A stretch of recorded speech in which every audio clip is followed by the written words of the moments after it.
She laughed like she ran the place. Crystal in hand, crimson gown. That same. Mocking grin, sharp cold. Still solo.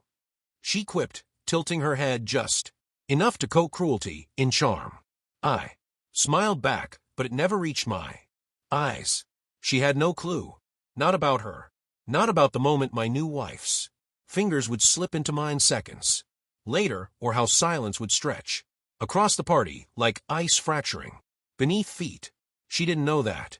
When my wife walked in dressed in black, like the final shot of a tragedy, her entire fantasy, her polished illusion, would snap in half. Because my wife wasn't just my new beginning. She was her sister. And in that instant oxygen would vanish from the room. Her lips would twitch. Her grip on the glass would falter.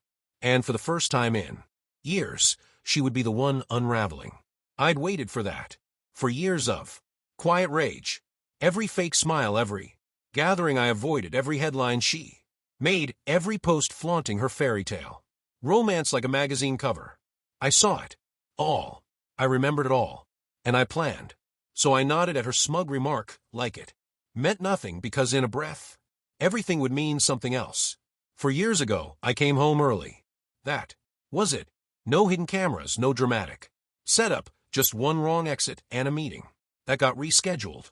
And there they were on my couch, laughing, her hand still on his chest, his belt halfway off. She didn't even panic. Just blinked at me like I was ruining something. Casual. Don't be dramatic, she said, as if betrayal was just inconvenient. Timing. He was older, powerful, the kind of man who lets silence do the damage. She married him within 6 months. No explanation, no remorse, just radio silence.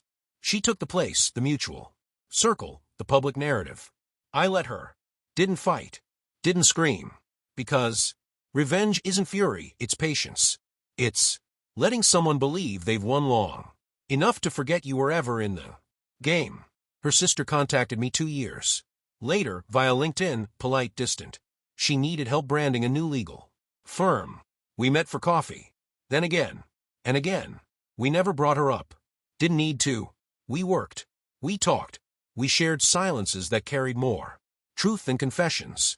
I learned everything, the family roles, the way my ex was always the spotlight, clever, cruel, and always 5 steps ahead. Her sister was the shadow, ignored, used, discarded. Until me. Until coffee turned into quiet dinners.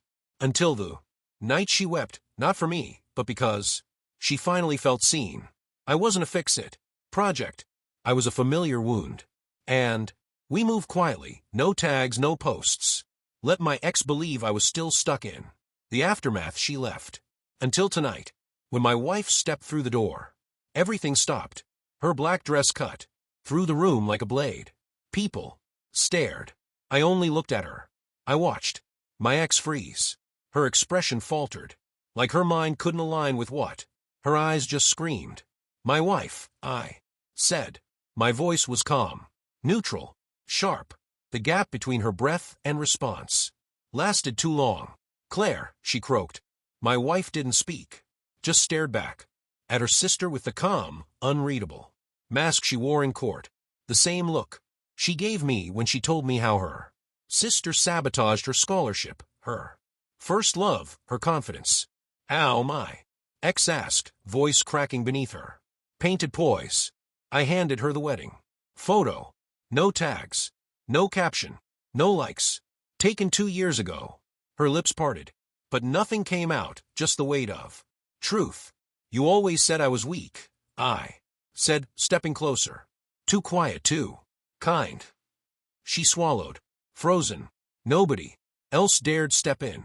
I wasn't kind, I continued. I was watching. My wife's hand slid into mine again, not claiming, just anchoring. You built your whole life on lies, Claire said softly. You married him to get back at me, my ex. Spat. Claire's smile was colder than anything I'd ever seen.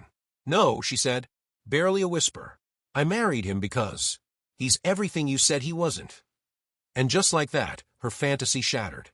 No screaming, no chaos, just truth poured like poison into the wine glass of her Ego. And a crowd too stunned to sip it. Later in the car, we didn't talk. Didn't. Have to. Revenge doesn't scream. It balances. She left me hollow. I rebuilt. She thought I'd stay broken. I waited until she looked down, and then I stood. Taller. I didn't need her to beg, just to see, just to understand. I turned the key without a word. Claire looked at me. You okay? She asked. I nodded once. Because I was. And this time I meant it.